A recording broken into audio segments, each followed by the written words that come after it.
Good morning, Father Jeff. Jonathan, it's always a good morning when we start here with all of you at home. Oh, I thought you were going to say when you start with me. Well, the morning has broken. Morning has broken, and we are your consecrated hosts. I'm Jonathan, consecrated by baptism. Father Jeff, consecrated by holy orders. Today is the feast of Saint Gregory the Great. Pope. And great. And great. Pope and great. Are him and JP2 the only two Pope greats? JP2 is not great. Oh.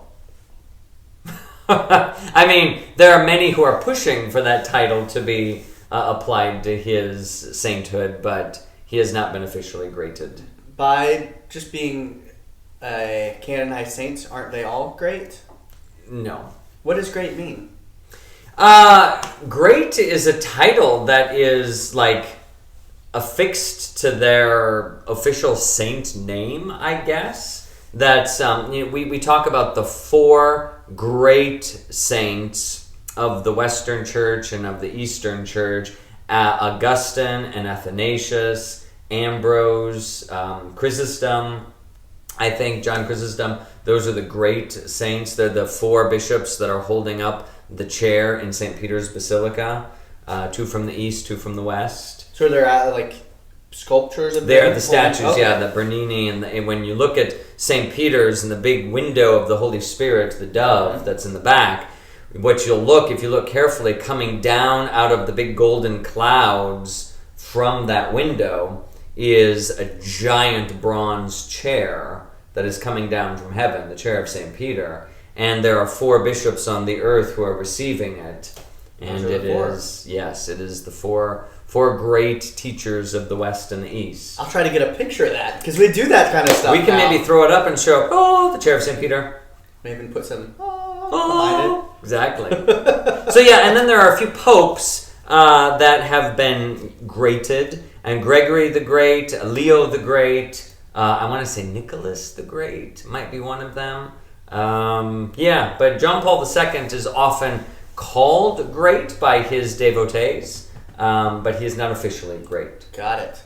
Well, he's not Italian, so getting graded. Getting great, oh dear. I don't know how Talk that about Polish cheese is. grading. Jonathan. Hey, it's Thursday. We got to get something to get through the week. We're almost there.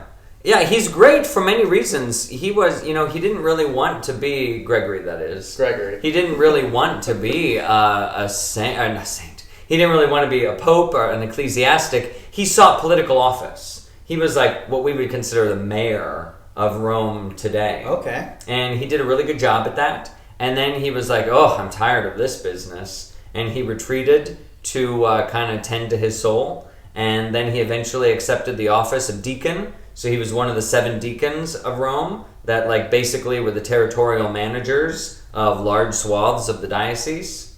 And then from that, he got sent to be an emissary to Constantinople, where the emperor had moved to. So he was there, and being, kind of rubbing elbows with the emperor and whatnot, gained him some popularity and some prestige. He got himself elected pope, begrudgingly. And his people loved him so much they wanted to call him the Pope of Popes. Basically, that he was the Pope, the great Pope. And he demurred and decided to claim for himself a title that is still used by the popes today: Servant of the Servants of God. I prefer to be known as the Servant of the Servants of God, and that is one of the titles. In fact, it's the last title when the Pope's titles are listed: Bishop of Rome, Metropolitan of the Roman territory, Primate of Italy, this, that, and the other thing, blah, blah, blah, Vicar of Christ, Is it ever Successor written of out in a St. letter Peter. that way? Maybe. The first 5 pages. Yeah, exactly. Here's all the titles, and the last one: Servant of the Servants of God. Francis, Gregory, whomever. Yeah, so Gregory, also known for renewing church music. He's the father of Gregorian chant, essentially. Gregorian. Gregorian chant. That's where we get that. Cool. Yeah. This is not Gregory Zucchetto, by the way, just in case anyone was wondering. That belonged to Pope Pius XII. Just happened to have papal hats laying around, and every once in a while I pull them out. So Father Jeff just holding out on us. It's like, oh yeah, this is Pope Pius XII Zucchetto. Pope Pius XII happened to have it. Is he a saint? No. Oh well. He is not. Hopefully a little saint. Hopefully, yes. Hopefully a man in heaven. I think after all this discussion, I want to name myself the host of hosts. Are you hosting me? I'm hosting them. Are they the hosts? No, I'm the host of all the hosts. You are the host. He's the Pope of Popes. He's the Pope of Popes. I'll be the host of hosts. I will affirm you in that. Good gravy. Like I said. Oh, you can tell we're in the days around a full moon because everyone gets delusions of grandeur these days. A little bit of, we've spoken about this before, a little bit of lunacy. That is moon. It's where those words come from, in case you have forgotten or didn't know. It's a real thing. It's been crazy around the office. Yep. That's why we should dive into the Screwtape letters. Because that only... ground ourselves in a little reality. Interesting you say that today. Interesting we say that, given today's chapter. Yeah. Yes. So we are on chapter 6, letter 6 of the Screwtape letters. Letter 6. However you want to call it. And this one gets right off on the this one. It really kind of follows on what we were talking about yesterday with fear. This idea of fear, living in fear, letting that kind of dominate your life. Well, we go deeper into that and kind of how the devil wants to capture folks in this world of fear. For sure, the unknown. The unknown fear, especially. So I like the closing line of the first paragraph because I think this defines modern morality in so many ways. Mm-hmm. That the evil one says he, God, wants men to be concerned with what they do. So from God's perspective, God is concerned about what you do. Do you do something good? Do you do something evil? Are you kind or are you cruel? What is it that you are doing? In whatever you do to the least of my brothers and sisters, you do to me. It's not however you feel towards my brothers and sisters, you feel to. No, it's whatever you do. That's kind of, so God is concerned about our actions, what we are doing. Right. The evil one, our business, is to keep human beings thinking about what will happen to them. So how many times have you been in that situation and you're like, well, I should speak up and say something, but I'm afraid of what the reaction is going to be. Right. So if you give a mouse a cookie, okay, if I do this, then so my kids, I have little kids. There's a book. If you give a mouse a cookie, then he'll ask for a glass of milk. If you give him a glass of milk, and if this and this and this, the chain of events happens. And so you teach your kids, do not give things to people who ask. Well, if I speak up, yep, then I'm going to have another responsibility. I'm going to have to do this. And then your mind starts wandering if I just do this little gesture, it's actually could end up in me going through this whole ordeal that I really don't have time for right now. So I'm just going to let this injustice happen or whatever. Because I don't want to deal with all the consequences. I don't want to deal with consequences. The little thing that I do now. Yeah. So here's this thing I could do. If I say that, it's going to offend that person, and then they're not going to want to speak to me. Or it might make it more difficult for that person because I did this or that or whatever. And so we begin imagining the consequences. And I think modern morality and ethics tries to imagine. This has its root in the 1800 philosophical ethicists, Jeremy Bentham, David Hume. We could just go down the list of guys who began to theorize what makes right or wrong is not the action itself, it is the consequences of the action. And I think that's bred into a lot of people's minds now, that it's not what I do, it's what the consequences are. But here's the thing. You can't control the consequences. Nor do you have any idea what those consequences are actually going to be. Right.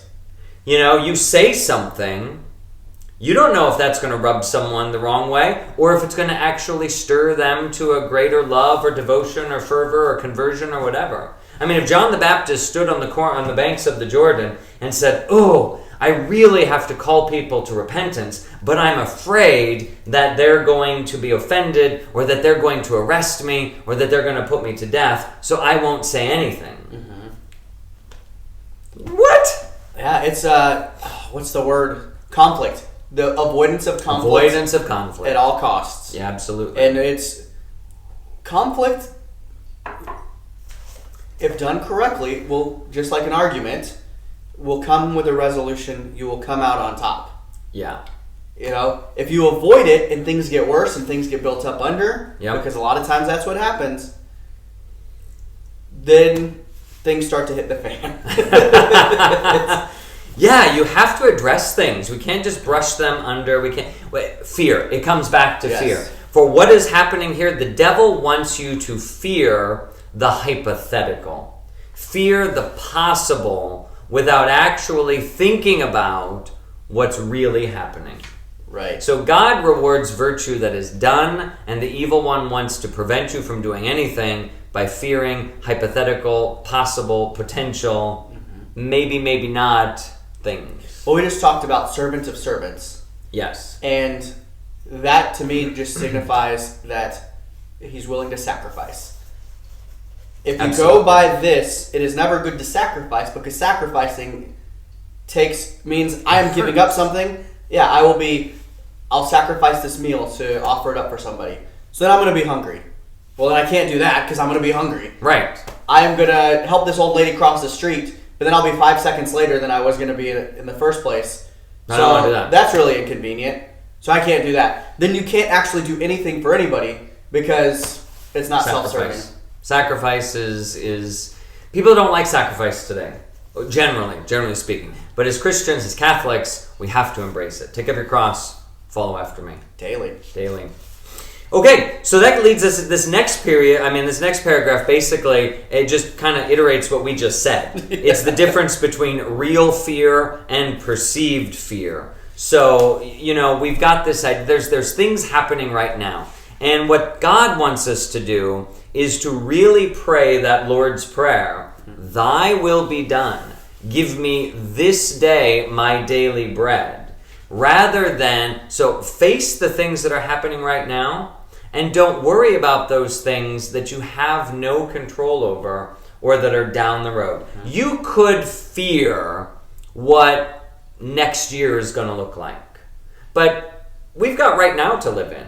Right. You could fear about what's going to happen after you graduate from college because the job market is uncertain. But right now, you've got some studying and some tests to take care of. So it doesn't do you any good to fear something that could completely change, or a new path could open up. I mean, you have no idea. Don't get caught in that. But if that new path opens up, then there's a whole other set of fears that you could fear. So take care of what's happening in the day-to-day. There's always enough to deal with today that we don't need to heap on all of the worries, problems, troubles. This will be a theme that comes up over and over again in the Screwtape letters. Yeah, I think, and then he goes into talking about the fear of the dozen different things that could happen, and then all being incompatible because they can't all happen at once. Right. Well, this and so happen. For surely he will be wrong.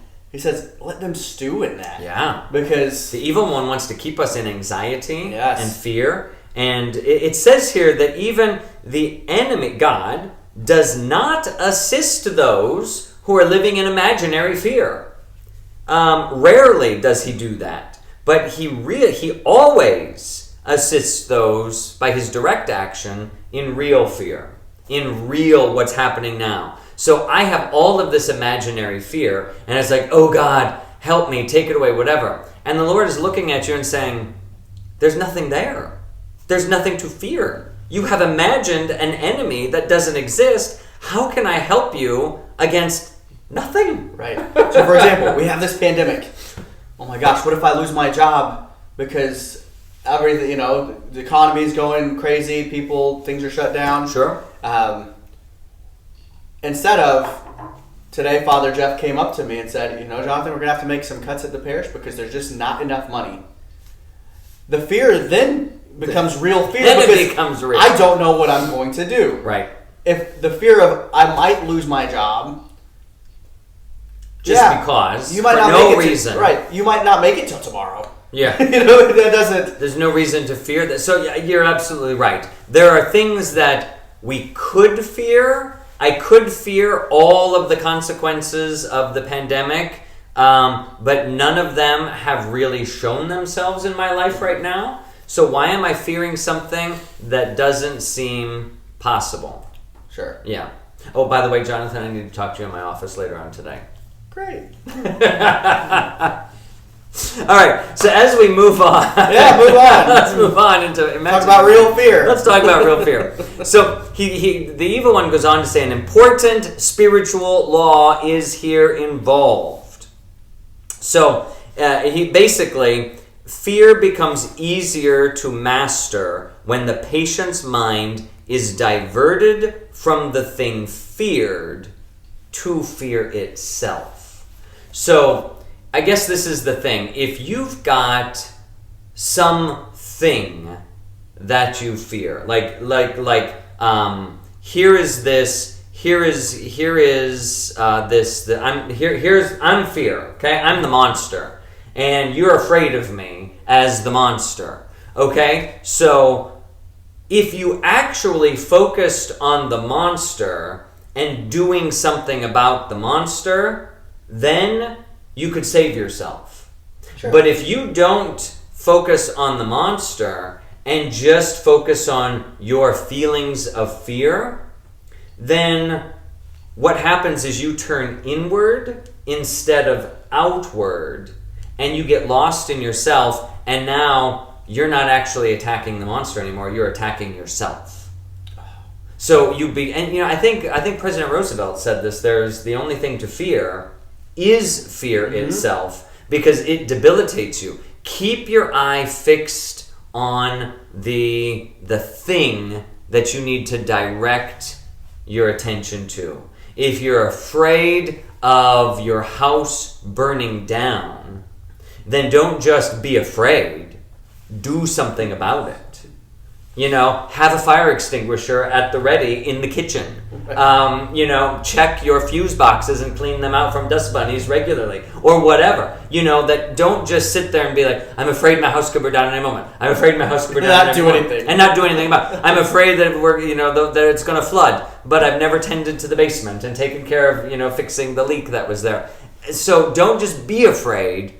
Do something about it. Right. And this is where people get paralyzed in fear. And that happens with everything. You can go to the doctor if you're afraid that you're going to have some kind of sickness. Well, if you go regularly to the doctor, more likely than not, you'll find symptoms and catch any sickness, hopefully early on. Yeah, and if absolutely. not, you have no control over it. So fearing things we have no control over is also silly. What are the things that I can do? And this is where most counselors or life coaches end up helping people who are trapped in anxiety or fear, because what they've done is they have seen all of the things to be anxious about and all of the things to fear, and there's so many of them that they can't make a concrete step. So it's like, if I'm afraid of this thing, what is the concrete thing that I can do that shores up against that? So start laying the sandbags against the flooding, and you can't prevent the flood from coming in, but you can do something. Move your furniture upstairs, put the sandbags out in your front yard. You get ready, you begin doing something, and that allays the fear. Because you're actually attacking the enemy. You got to do something. Shocking that that's what you're supposed to do. I know. So we want to keep, the evil one basically wants to keep man fixed on anything else except God. Mm-hmm. This is also part of the problem, that we We focus then on the shadow, on the dark, on the monster, on the evil, on the thing I'm afraid, and I never look at God. And if I'm not looking at the light, and I'm looking in the shadow, what am I going to see? Doom and gloom. A shadow, doom and gloom. I'm going to live in the darkness. I need to look at the light in order to put the shadows in their proper perspective. Mm-hmm. Because the light always makes the shadow go away. It's true. Always. Always. Except that 5 o'clock shadow there, Jonathan. There's nothing. No light's going to help that. Probably not. So you can do this by 2 ways. Keep him fixed on his temptations, or keep him even fixed on his own spiritual growth. That sometimes you can use a good thing to direct you from God. Look at how I'm becoming holy. Look at me advance in holiness. This always kills me when people, talk about their growing in holiness. Or like I want to, I was doing so well on the path, and then all of a sudden, I'll hear this in confession.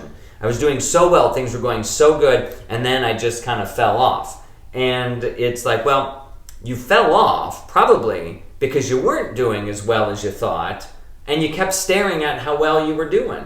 If I'm looking at myself in the mirror as I'm driving down the road, I'm going to run into something or off the road because I'm focused on, look at how good I am. Look at how good I am. I think we've all fallen into that. Yeah, St. Teresa of Avila often talked about that. As soon as you recognize where you are on your progress to heaven, you fall immediately to the bottom. So it's best not to know your spiritual state in terms of how close you are to God.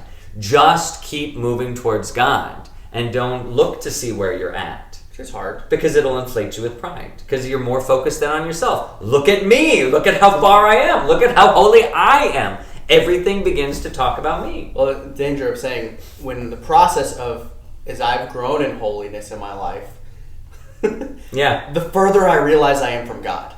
Right. So the more you grow, the more you realize you have to grow. The more that distance is. And you might be light years ahead of where you started from, but you are more, whatever you've left behind, exponentially further ahead of you at all times. Those who are growing in holiness never refer to themselves. Mother Teresa never said, look how good I am. Look at all the stuff that I'm doing. Here's my secret to holiness. Never. Everyone else talked about Mother Teresa and how holy she was and what a saint she was and whatever. But she herself, she recognized how far she was from God and how much she still had to do. And she just kept at it. And so the evil one can even use the desire to be close to God to pull us away from God. I mean, how nefarious is that? It's just like your desire to get to God, let me show you where you are, so you get inflated with pride and you fall back down to the very beginning. It's like a game of chutes and ladders. Just as you think you're at the end, you're all the way at the beginning. I know. It's terrible. So we're talking about then, he goes on to offer this great, he uses the war, because again, this is World War II. He uses that but we could put it in today's language of the pandemic. And he basically says, why don't you get your people to love those who are furthest away from them, and to turn then all of their annoyances, their fears, their angers on those who are closest to them. So let's think about this. I'm going to translate this from the war to the present pandemic. All right. Let's think about the people who are sick and dying in those hot spots in America, wherever that may be at a given time. Back in the early days of the pandemic, New York, lockdown. Yeah. Everything was locked down. So we all want to. I'm just going to direct my compassion and my concern to those poor people in New York who are dying, and I'm feeling towards them. I'm just kind of. That's where I'm giving all of my positive energy. And then this person who I'm working with every single day, because the office is basically closed, no one's coming in, and this is the face I have to look at, he gets all of my grumpiness, my crabbiness. Jonathan, what the heck are you doing? Why aren't you in here doing this? Come on, I need da-da-da, blah, blah, blah, blah. And I start turning all of my my vitriol and frustration on him, That's a strong word. What vitriol? What am I doing? I'm doing evil, and I'm feeling good, where I should be doing good here. All of those feelings of compassion and kindness and whatever, no matter how many times you hear people say, send me your positive energy. Your good vibes. Send me your good vibes. Let's all just focus our energy in this direction. That is a bunch of hogwash. There is no benefit to positive energy going anywhere. So those people in New York, you just felt for. I just felt for them. That didn't do anything. That did not do anything. It doesn't matter what I feel towards them. It's what am I doing to them. And basically the evil one always wants us to feel good about those who are farthest from us and do bad to those who are closest to us. But this is the situation that I have to work on right now. And if I'm frustrated here, then I need to do something about it. If I'm at peace here, then I need to express that as well. This is where life happens. Mm-hmm. In your family, in your home. We cannot be good to those on the peripheries if we're ignoring those in our backyard. So this is where they used this in the opposite instead of good, but he calls it mythical hatred directed against imaginary scapegoats. Mythical hatred directed towards imaginary scapegoats. Right. That's a beautiful turn of phrase. Yeah, because if you're really mad at something, happening, and you're like, oh, I feel so angry. You're angry. You're not doing anything. You're not doing anything. Those people don't know you're angry unless you write about it online, and even that doesn't help. Trust me, that does not help. Please don't. Yeah. Don't be sending intercontinental ballistic, social media posts across the airwaves. It's not helpful. It's never helpful. Oh my gosh, do you know how many people in my life I have to chide because of the ridiculous things they post on Facebook? Or it's just like they purposefully put things out there that serve nobody except to offend somebody. So it's like, how can I offend you? I know you're going to hate this, but I'm going to put it up anyway. I have never seen anyone converted over a Facebook post. Never. I've never seen anyone's mind be changed over a Facebook post. Never. But boy, it makes me feel good to say what I need to say to the vast emptiness that's out there, rather than having a real conversation. It's easier to, and I think that's why there's the social media world today is so wicked, because it allows us to do things out into the unknown, where I don't have to consider that I've actually talked to a person and may have built them up or may have torn them down. You don't have to deal with any of the consequences. Right. You get to state your position, which you are very firm and resolved in. Right. And you don't have to deal with any of the consequences. Here's the thing. I've said this many, many times before, and I will continue to say it until my dying breath. It'll be the epitaph on my tombstone. Opinions are like belly buttons. Everyone has one. They're all different. And for the most part, they should be kept to yourself. That is the truest statement that anyone can say. You do not want to hear my opinions. My opinions matter not. When I ran a classroom, if these kids wanted to present an argument and they were giving me opinion, I was like, stop. I don't care what your opinion is. I want to know what the truth is. And if you don't have fact, if you don't have argument to back that up, then put that opinion away, because it does no one any good. That'll get harder and harder. The way our society is going, because it's all about opinions. It's all about opinions. But I need to tell you how I feel. No, you really don't. That's what your journal is for. Right. Go write that in your journal and put it under your mattress. Life is sacred. Truth. I feel that some lives are worth more than others. False. Yeah. But that might be your opinion. It's an opinion. Yeah, truths only. I don't feel that some lives are worth more than others. That was just That was an example. Yeah, it's a great line. One of my favorite lines from Animal Farm. That book that you have to read in high school, probably. I think you still have to read it. I didn't have to read it. Well, you should read it. It's a classic. Animal Farm. It's basically about communist society. Probably something to be read today. It is about communist society and how the pigs who are in charge of everything, or they're trying to be in charge of everything, they remind everyone that all animals are created equal. But some animals are more equal than others. I mean, it's just a bizarre turn of phrase, but I love the idiocy of it and how they use that then to create a hierarchy of personages among the animal kingdom. Well, why do the pigs get all that? Well, because some animals are more equal than others. My mind went somewhere else. All animals are created equal. Some are just more delicious than others. This is a true statement. Okay, so I guess cut off the rails a little bit. Well, we need to do that every now and again.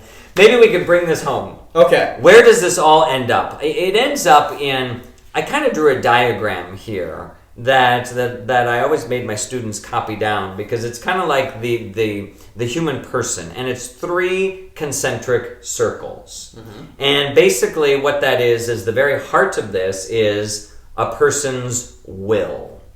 That is what I choose. It's not willpower. And he says, don't let people believe that will equals willpower, and they're going to see that they don't have any, because we don't. But we do have will. We are able to choose something. So at your very heart, and that's what the God would call it, your heart is your will. This is what I choose. Your intellect is the next circle that he talks about here. The intellect is all the things I think about something. And on the furthest realm then is my fantasy or imagination. My fantasy, all of the things that I feel or create or that are furthest from reality. And so the devil wants to keep us living in fantasy, mm-hmm. and not in the will. What am I choosing? So a person, and people get caught up in this all the time. And I will have to counsel people in confession about this. Like, Father, I struggle with forgiveness. Like, someone has hurt me, and I just struggle with forgiveness. Well, what they're doing is they're not choosing forgiveness. They're wanting to feel forgiveness. They're wanting to feel something. I want to feel whatever. So they're pushing it out into this imaginary realm that really has nothing to do with the reality of anything. Because you could feel bad about something that is really good. You could feel horrible about something that is really bad. Your feelings are not centered in reality often. They're just random firing of hormones and neurons and this, that, and the other thing in your bodies. What is real is what you choose. So again, it goes back to the first part of this chapter. God is concerned about what we do, the things we choose, regardless of how we feel.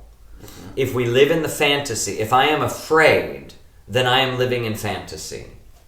What am I choosing about that? That's courage. Courage is not a feeling.